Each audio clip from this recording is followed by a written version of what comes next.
Alright, time will be in a second here. I'll do a countdown for that. 3, 2, 1, go. Okay, off to a good start here. Save delay will be there on end time. Alrighty, now that I'm into the game, hello, I am Callistus, and this is Magnetic by Nature. This is an indie game that I'm not sure anybody's heard of. I myself got it out of a bundle, decided to try it out, and decided it was a fantastic game, and I would like to speedrun it. So the mechanics in this game are really simple platforming. You have your basic run and jump, and then you have the ability to attract and repel yourself to different magnets that are found throughout the levels. You can only attract yourself to blue magnets, and you can only repel yourself from red magnets, but there will be some magnets which will flash between the two colors, meaning that you can either repel or attract them.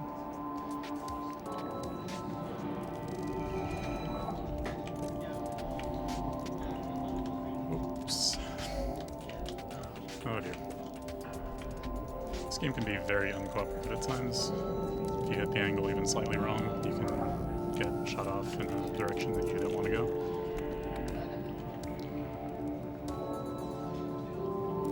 One of the big ways to save time in this game, apart from executing the strats correctly, is to launch yourself directly into the goal at the end.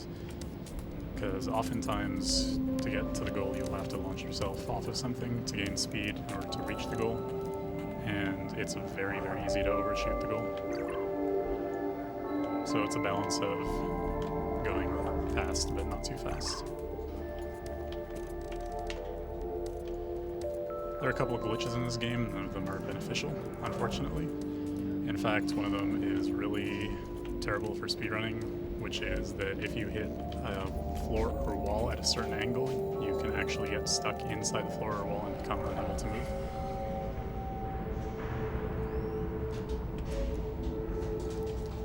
And depending on if you want to see this as a glitch or not, the in-game timer does not completely stop during load screens,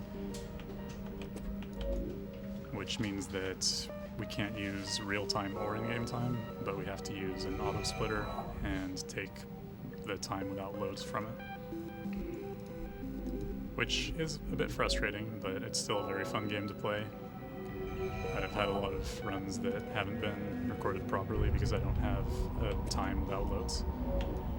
The person who created the auto-splitter, Saren, in the community, has actually timed one of my runs by hand. I didn't even ask him to do it, but he did, so I would like to thank him for that. It's really fantastic.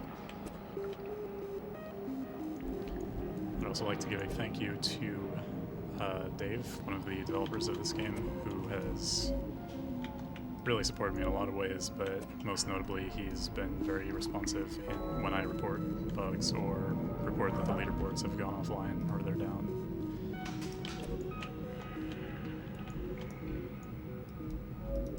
Unfortunately, there's not much else to say about this game. There will be some levels where there's something worth mentioning, but I'll get around to those as they come up.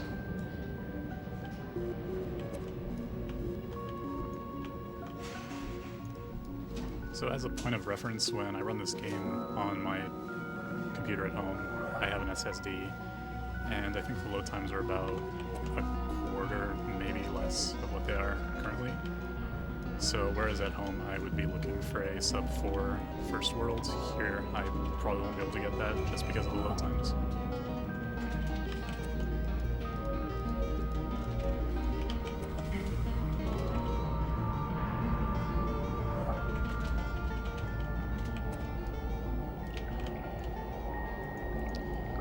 In fact, I was running this game at a different online marathon, and after completing the run, I realized I got a PB, and I thought it was a world record, but upon having the run timed manually, we found out that somebody else had had the world record for multiple months, and we never realized because of this game's load times. I would still recommend the game. It's fantastic casually, and if you do want to speedrun it, I think it's still a great experience, even if you don't go for a recorded run.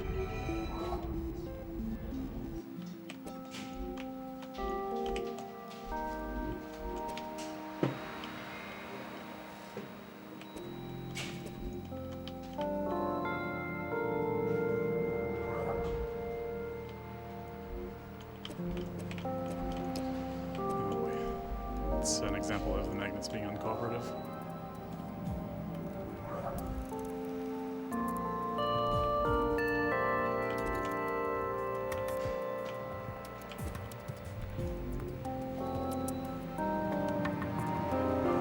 In this category of the game, I am only playing through worlds 1 through 4. I forgot to mention.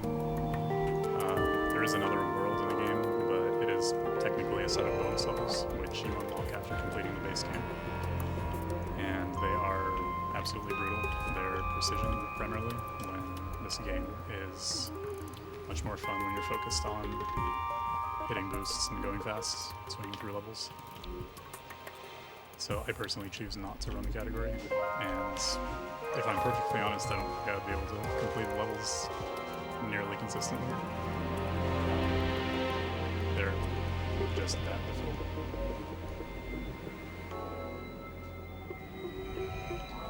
This game also has collectibles scattered throughout the levels, which are not showing up in this run.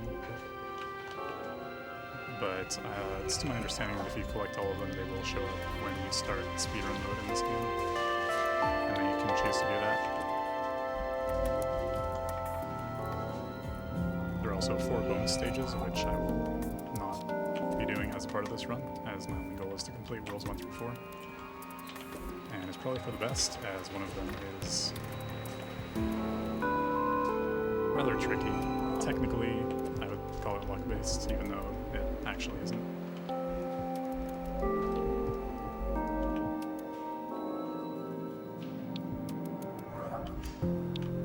Okay, this level, you are able to land on the edges of these spiked platforms. That saves quite a bit of time, as opposed to having to fall, control your speed, and then boost yourself to the next section.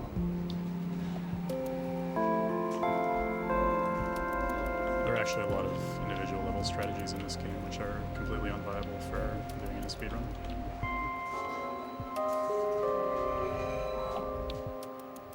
I believe another level with such a strategy might be coming up shortly.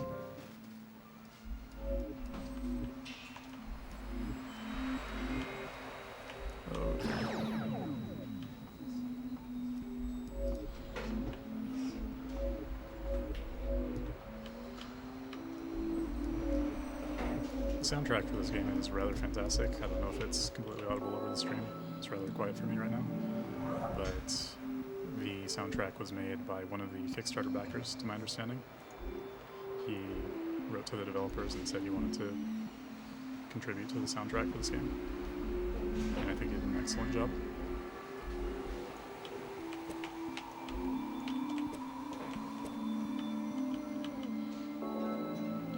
Generally, if I have access to a lot of round magnets, I will have a way of boosting off of them to get to the goal without performing any of the intended puzzle.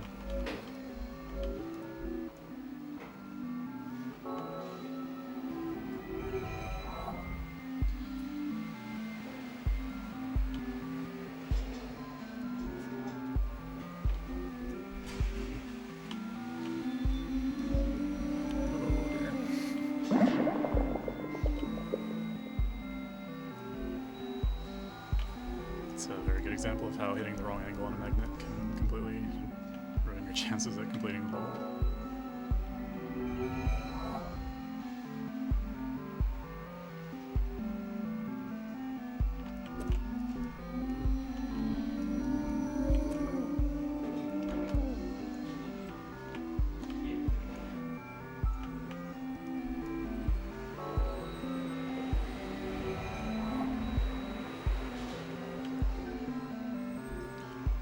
Level names will also usually indicate if there is some special way you should approach the level.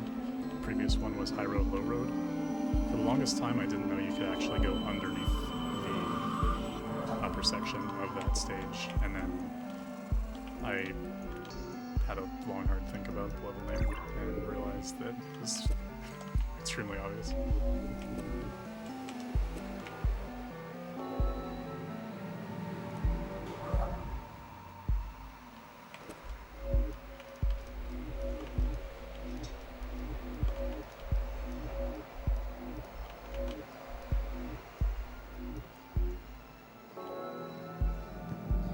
Hey, do you mind if I plug the charity real quick? Absolutely. We are Californiathon. We are have a whole set of script here, but I can't find it at the moment. Should have planned that one out in advance. But we're a group of speedrunners from California and a few runners out of state too. We're raising money for Charity Water, which is a non-profit organization that provides clean and safe drinking water to developing nations. So if you can donate a couple dollars, all go straight to the charity. If you subscribe, that also goes straight to the charity as well. Any revenue we make from ads also just goes straight to the charity. We take none off the top. If you can't donate, that's okay. Just spread the word about the channel. Post us, tweet us, anything you can to spread the word about us. And that's about all I gotta say.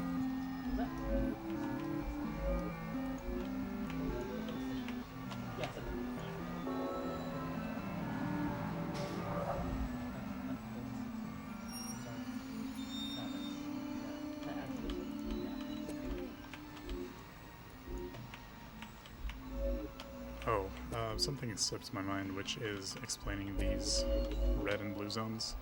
The way these work is I can pass through the red zones with the ball cans, the magnets, and they can pass through the blue zones, but I can't.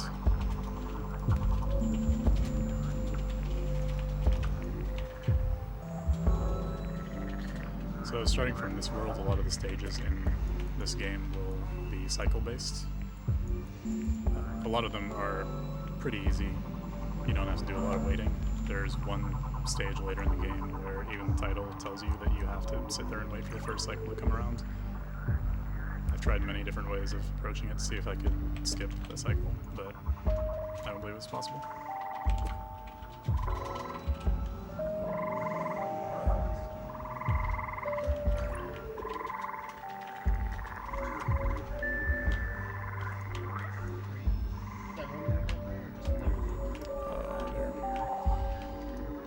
This was giving me trouble in practice as well. Normally I would like to swing the ball around to the other side of me and push it straight up. It's possible to go very fast on that level. I did not manage to do so.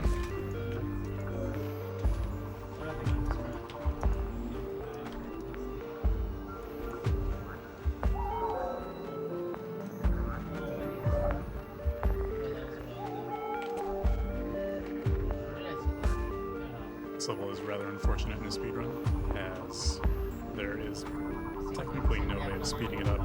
You can let go and pull magnets to you again, and sometimes it'll give you a speed boost, but generally you just have to hold a direction and hope for the best. Oh dear.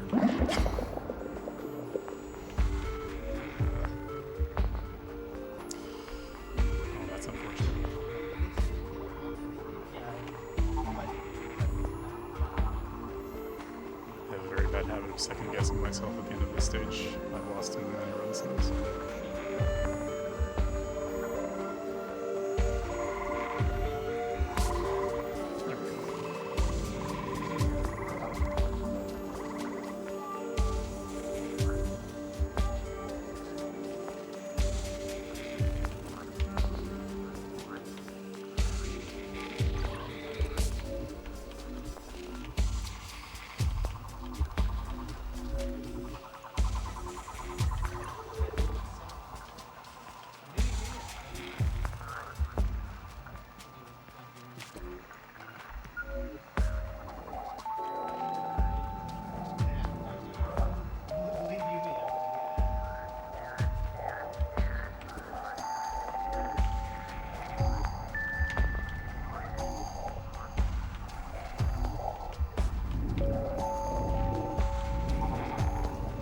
Stage, it is technically possible to skip that second to last magnet, but it's very risky, and it hardly saves any time. However, if you're going for an aisle time, it's very important, unfortunately.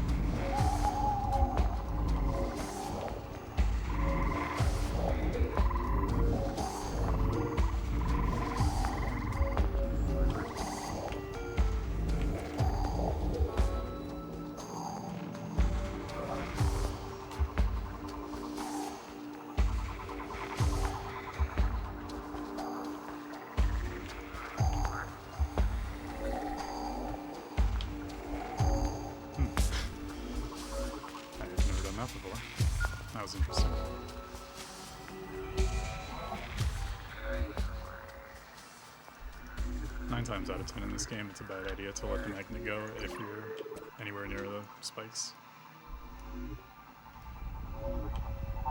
So it was a very pleasant surprise that I did not die on that last stage.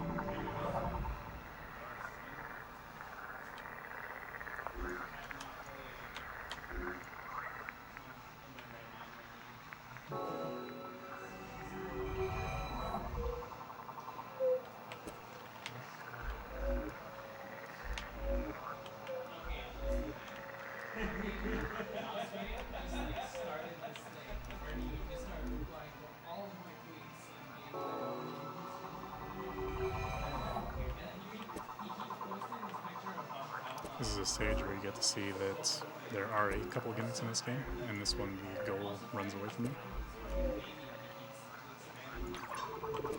In the bonus stages, which I will not be playing unfortunately, there are a couple levels where a similar gimmick is used, something completely outside of regular puzzle solving or gameplay in this game, such as having your screen flipped upside down. The very first time I played that stage was on stream, and I had my webcam enabled, and I had my head tilted about 90 degrees. It was pretty fantastic.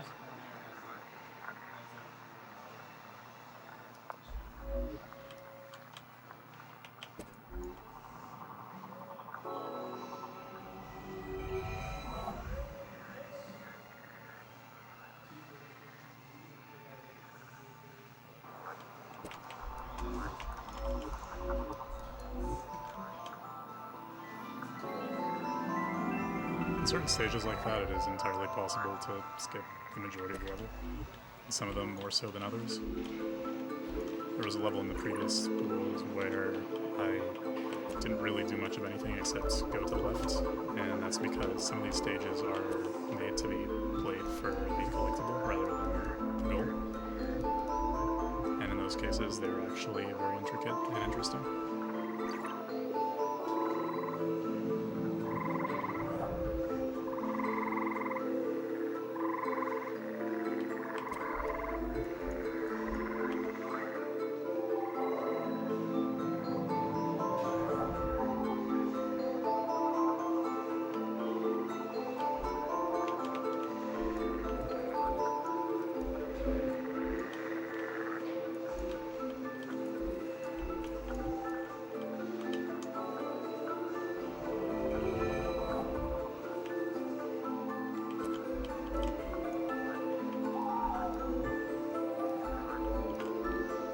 This level usually scares me, as it's very easy to reproduce the glitch where you get stuck in a wall and can't do anything, as the entire level involves jumping between walls at a certain angle.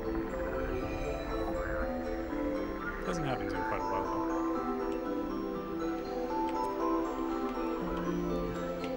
Okay, there is a lot to this level, but I am going to try to do this skip.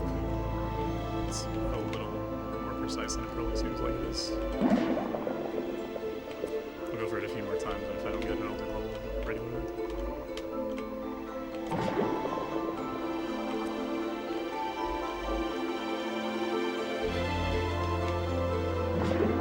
Alright, one more try, and then I'll head on through the level. There we go.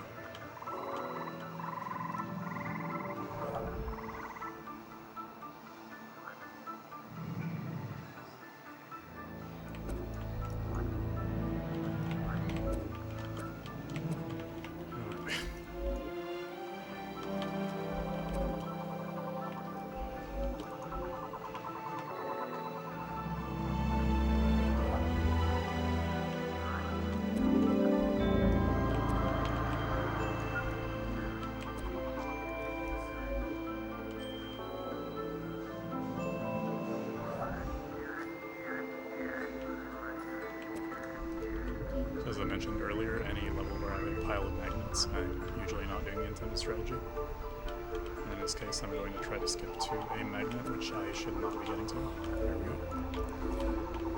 This is a level that gives me a lot of trouble in runs, but recently I've figured out a few setups for it.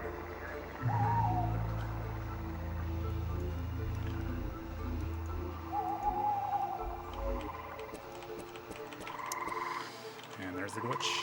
I have to restart the stage.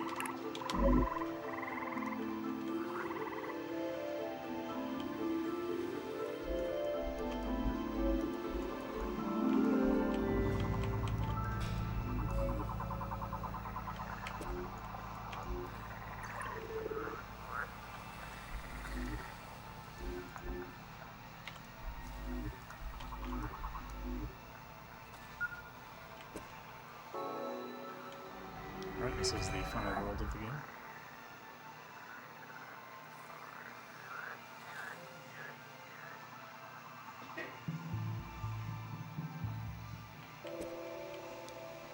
And straight away I will be doing an unintended strat on this level. At least to my knowledge. And it was actually one of the developers of the game who informs me that this is a possible strat. Normally you're supposed to collect about 5 different balls, bring them to the end, and then boost to the end. But you can do it with just one.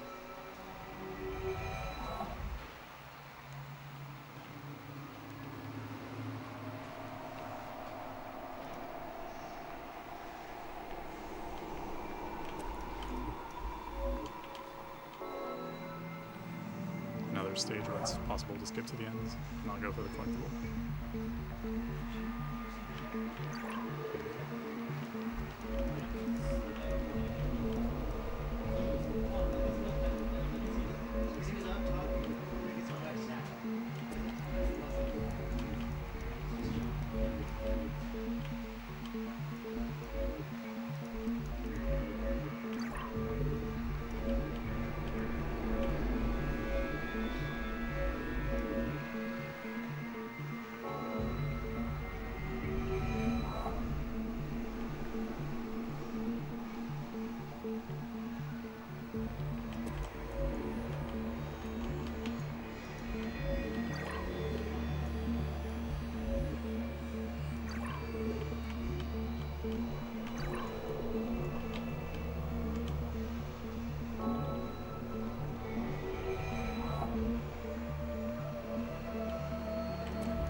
Stage is a good example of what I was talking about earlier, and that this game, in my opinion, is not quite as fun when you're playing it for precision.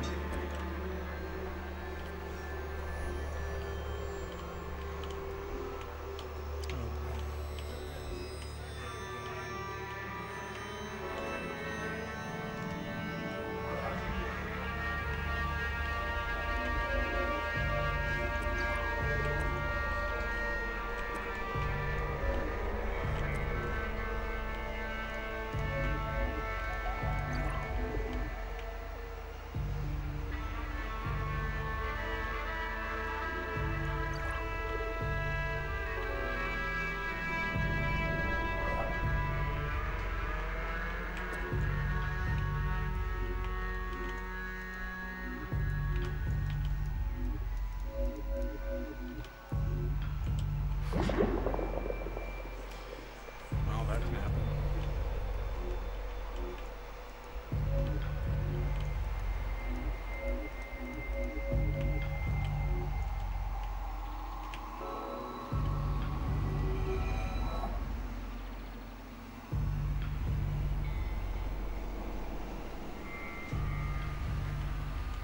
This is the stage I was referring to earlier, where it is not possible to get an early cycle on it.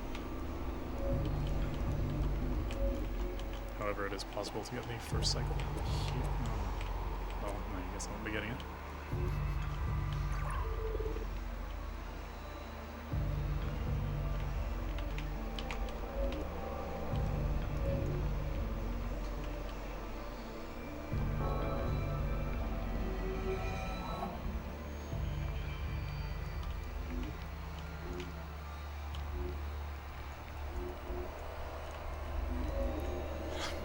Another good example of Magnus being uncooperative.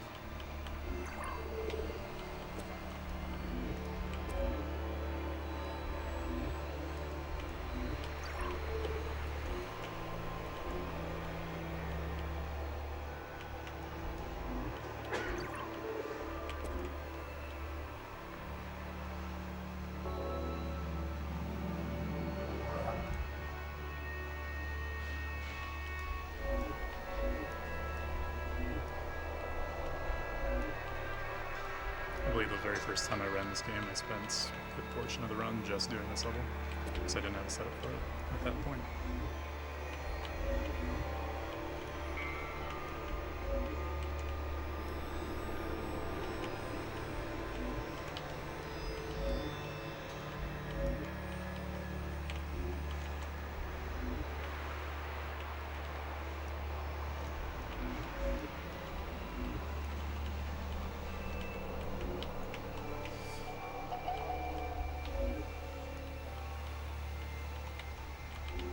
Challenge in this level is going straight up, as hitting either of the blue walls will completely kill your speed. And unfortunately, it looks like I'm doomed to spend time in this level again. Okay, there we go.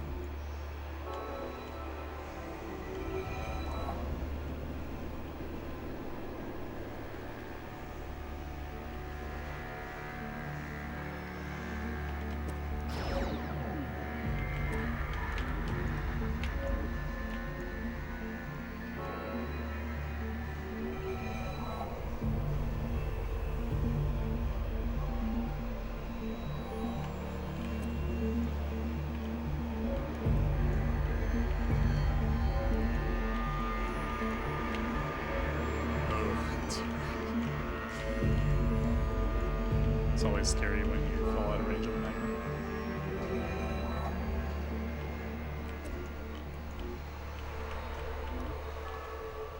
Some of you may remember earlier in the run there was another puzzle stage like this where you pulled a ball through the box. And the previous one has a way of going fast. This one is just moving the ball to the correct spot. Not quite as fun.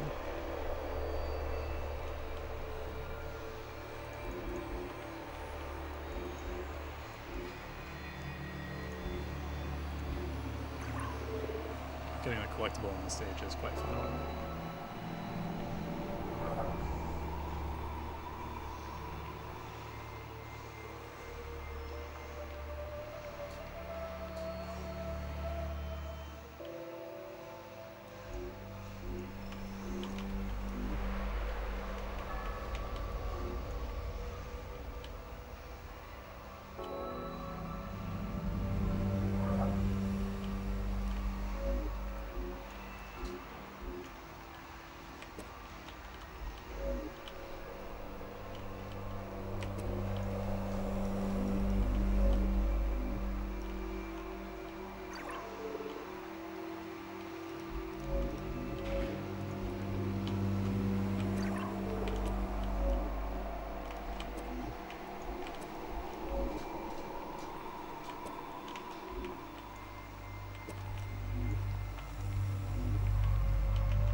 Load screen.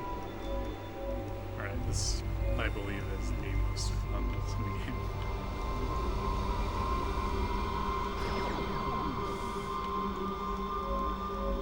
It is entirely possible to go through this level without stopping, and it is extremely satisfying, but very difficult.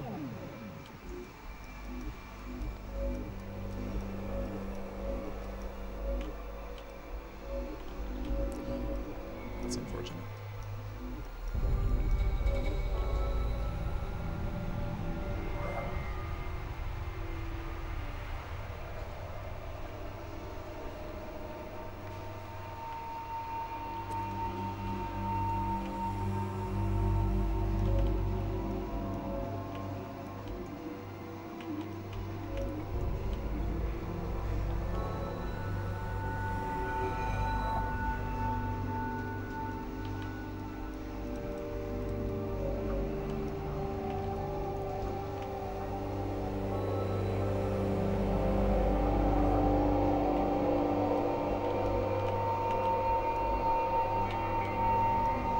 There's an IL strat for that stage where you hold right, maybe swap left at some point.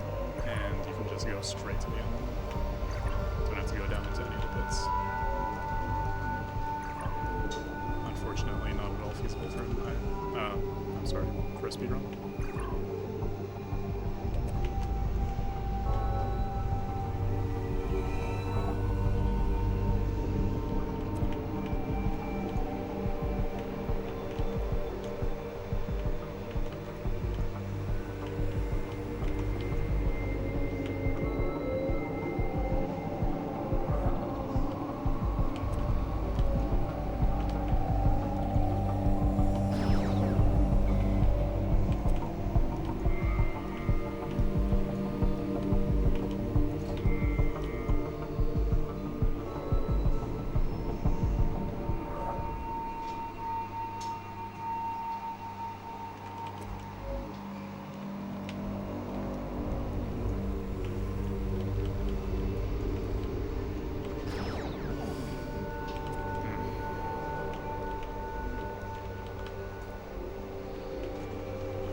Okay, this is the final stage of the game, so time will be coming up at the end of this.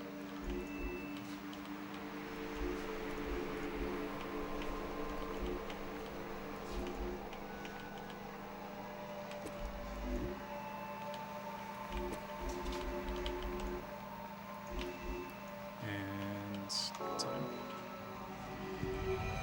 32:41. All right.